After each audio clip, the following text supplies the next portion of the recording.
자, 북한군에 추정되는 영상이 추가적으로 공개가 됐습니다. 일단 젤렌스키 대통령의 이야기부터 듣겠습니다. 북한군과 교전을 했다라는 겁니다.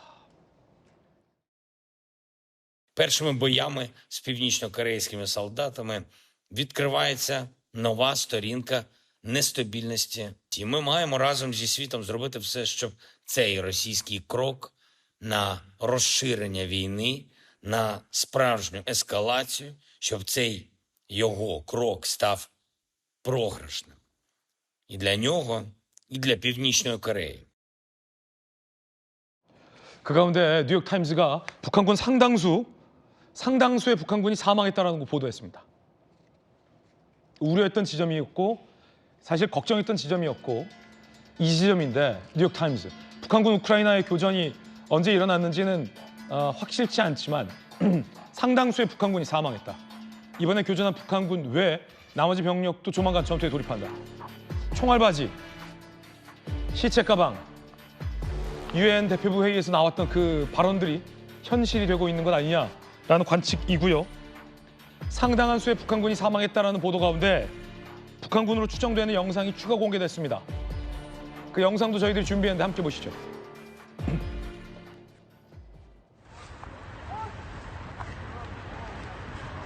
자, 텔레그램에서 공개된 이 영상인데 이 러시아 격전지 전선으로 보이는 곳에서 자 이렇게 북한군으로 추정되는 군인들이 포착이 됐습니다. 자, 물론 이제 러시아 군복을 입고 있는 것으로 보이고요. 자, 지뢰 훈련 같은 것을 받고 있는 북한군 추정 영상도 공개가 됐습니다. 전수홍 비서관님. 네.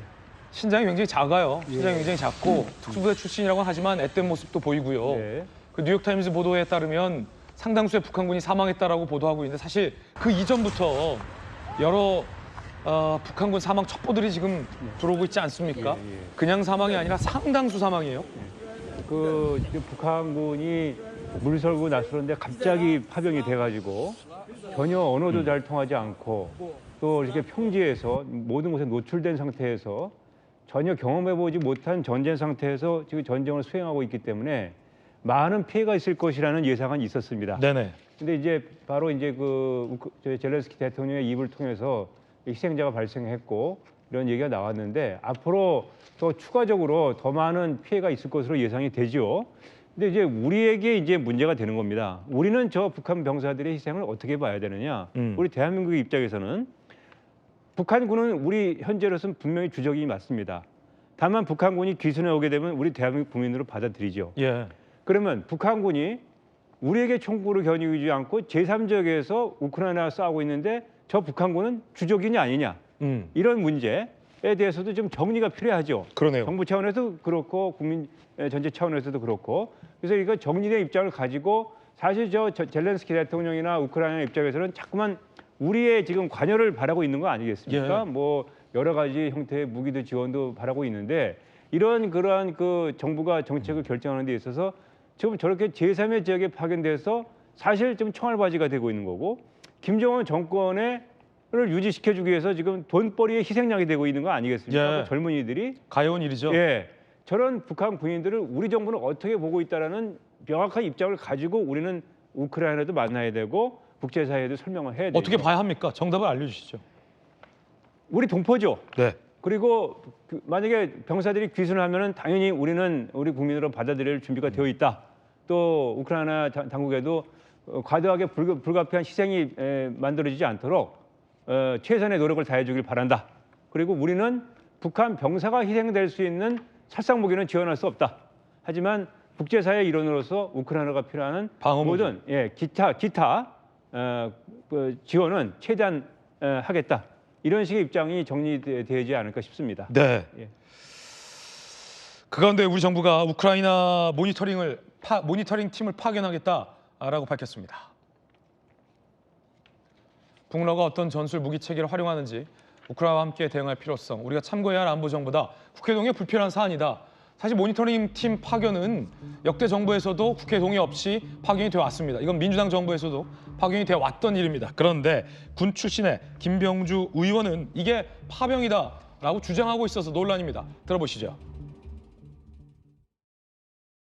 모니터링단, 즉 참관단이란 이름으로 국회 동의를 피해 파병하는 꼼수입니다. 해외 한 명이라도 보내는 것은 파병입니다. 우리 당은 만약 윤석열 정권에서 우크라이나 전쟁터에 국회 동의 없이 참관단을 파견을 보낸다면은 국방부 장관 탄핵 등 다양한 법적 강구를 하겠습니다.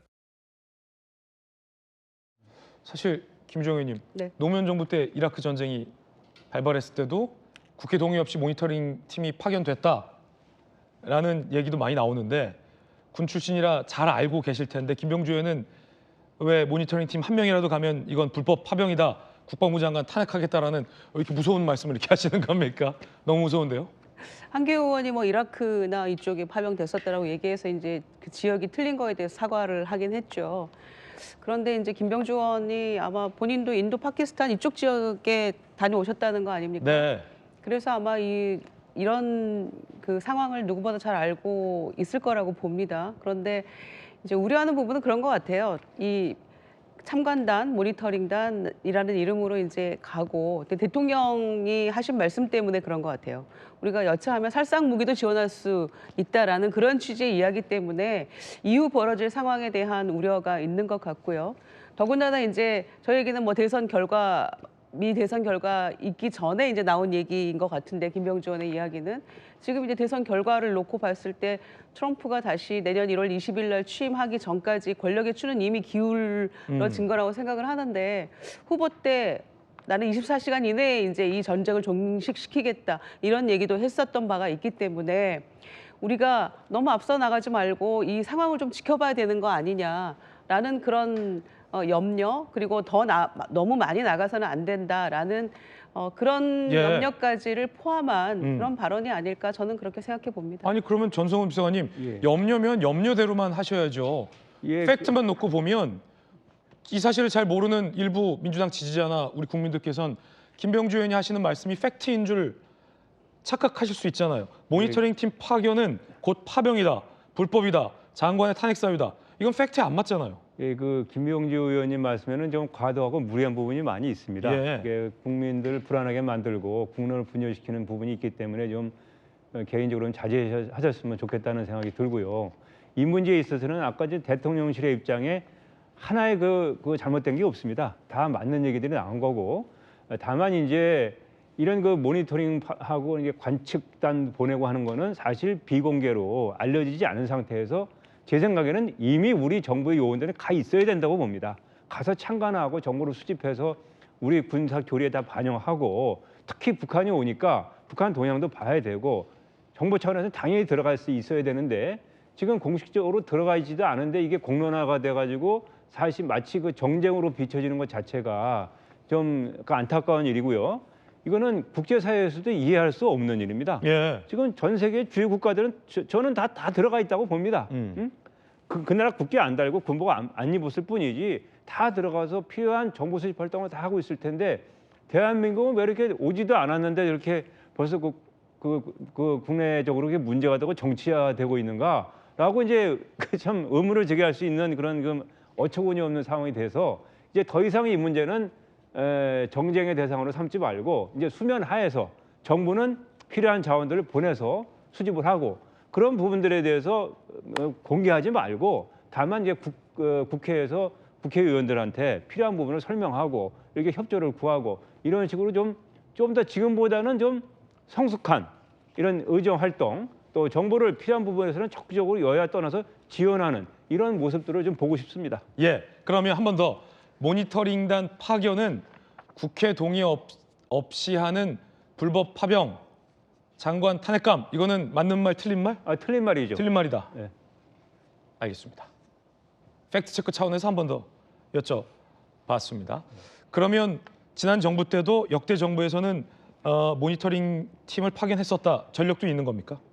당연히 전적도? 당연히 가는 거고요. 예. 뭐 이라크 같은 경우는 우리 병력이 가 있으니까 당연히 모니터링이 들어가지만 네네. 그렇지 않더라도 지금 우크라이나 전쟁은 21세기 가장 최신 새로운 형태의 전쟁입니다. 네. 너무나 많은 새로운 장비들, 드론을 포함해서 새로운 장비들이 동원돼서 지금까지의 재래식 군대가 경험해보지 못한 새로운 전쟁을 하고 있기 때문에 우리 군은 당연히 그 우크라이나 전쟁이 어떻게 진행되고 있는 것을 가서 봐야 되고, 우리가 지금 미비한 부분들은 우크라이나 전쟁의 교훈을 삼아가지고 그 자원을 확보해가지고 네. 군사력을 확충시켜야 되는 문제가 있는데, 이거를 못하고 정치적인 문제 때문에 그냥 강 건너 불 보듯이 한다는 것은 전혀 국익에 맞지 않는 행동이라고 저는 생각합니다. 예, 전성훈 전 비서관 의견까지 전해드렸습니다. 잠시 후에 예정돼 있는 윤석열 대통령의 대국민 기자회견 저희가 전해드리기 위해서 김준의 돌직구쇼는 오늘은 여기서 일찍 마무리하도록 하겠습니다. 곧바로 제가 뉴스 특보로 문을 열어서 윤 대통령 기자회견 소식 생중계로 전해드리겠습니다.